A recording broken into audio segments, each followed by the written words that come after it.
Daniel Haikaju has a complaint. Sure, Islam imposes a death penalty for leaving it. Yes, there are criminal punishments. Sure, Islam requires conquest. There is conquest. Sure, Muslims view themselves as in a constant war with non-Muslims. There is war theory. But that's only 5% of Islam. That 5%. And for some reason, people only focus on that 5%. It's interesting how when a conversation is about Islam, we focus on that 5% instead of the 95% of what Islam is about. Let's grant Daniel's claim and see if we can figure out why people might be bothered by 5% violence.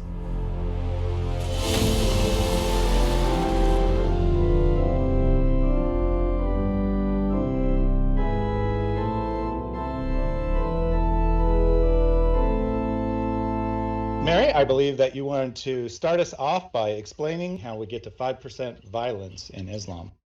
Let's compare the 5% of your life spent killing apostates and conducting jihad with a couple of very notorious serial killers and what that would work out to. Now, the most prolific serial killer in all of British history is believed to be Harold Shipman. He was a doctor who, whenever his patients got elderly, he would go over to their house and kill them.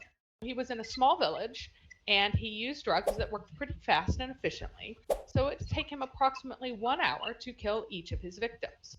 Now, if we work out how much of his entire life this was, it was a mere 0.05% violence that was spent killing those 250 people. Okay, let's just talk about his working career.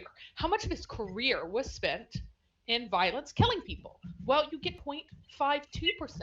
Not even 1% of his career was spent killing people. So my question to you, Robert, is why is it that we focus on the other 99.5% of Harold Shipman's career in which he killed 250 people instead of paying attention to the 99.5% of his career where he was a dedicated and caring and gentle and beloved doctor of the community? So do you have any idea? Because this is clearly double standards according to Daniel. I want to commend you for your comparison. That's extraordinarily clever. That's very good. I think there might have been some people, maybe, who were impressed by Daniel Hakikaju's argument in thinking that, oh, it's true, there's just 5% bad stuff in Islam, and why are we focusing on that? And so you've really brought this into sharp relief. Daniel Hakikaju, in his argument, was actually echoing the arguments of people who say things like, well, you know, Hitler was awfully good to his dog. He loved his German Shepherd, and he was gentle and sweet and kind to his dog. And so how can you say that he was this terrible person just because he was responsible for the murders of over 6 million people? Clearly, that's emphasizing the wrong thing. That's only a small part of Hitler's life.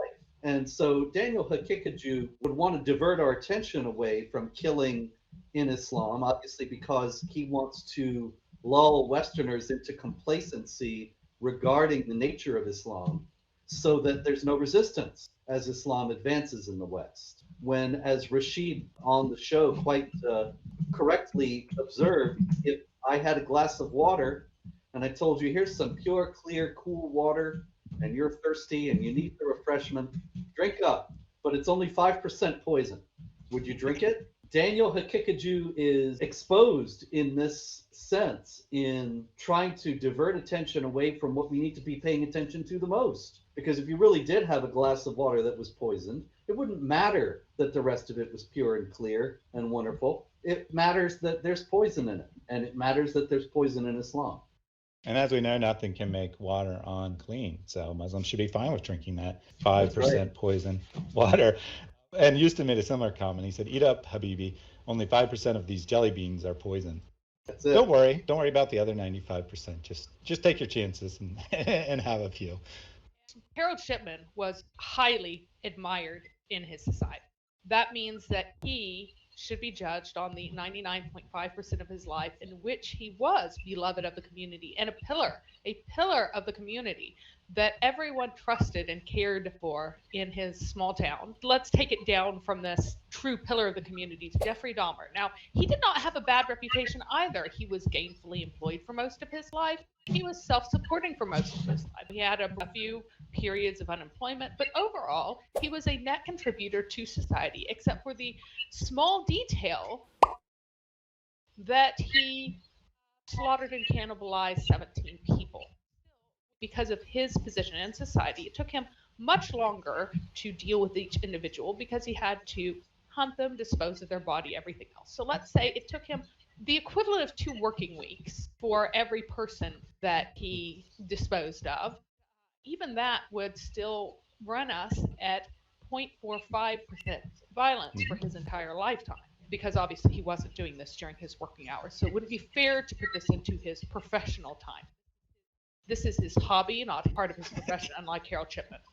So, if Muslims, with the same efficiency, embraced their 5% killing of apostates and conducting jihad on the world, then they would have 189 victims, which seems like that Jeffrey Dahmer should be considered even more admirable in a lot of ways than Harold Shipman if you're looking at their percentage of violence of life, because he is less productive in his violence. But still, overall, he's a byword for terrible things, for evil, and yet 99.5% of his entire life was not spent in the hunting, dismemberment, consumption, or disposal of human bodies. So why is it that our society places such emphasis on that 5%?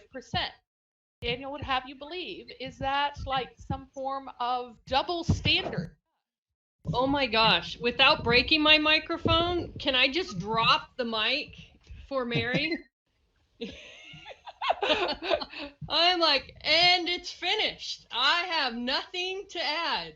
If Muslims carried this out, they'd only average 189 victims each over their lifetimes. I mean, that's barely any, right? The world would be such a wonderful place if everyone only killed 189 people. So, that 5% matters a lot. Still, let's go ahead and figure out the other 95%. Check out this link for an all-star panel and eye-opening calculations of what all makes up the religion of peace.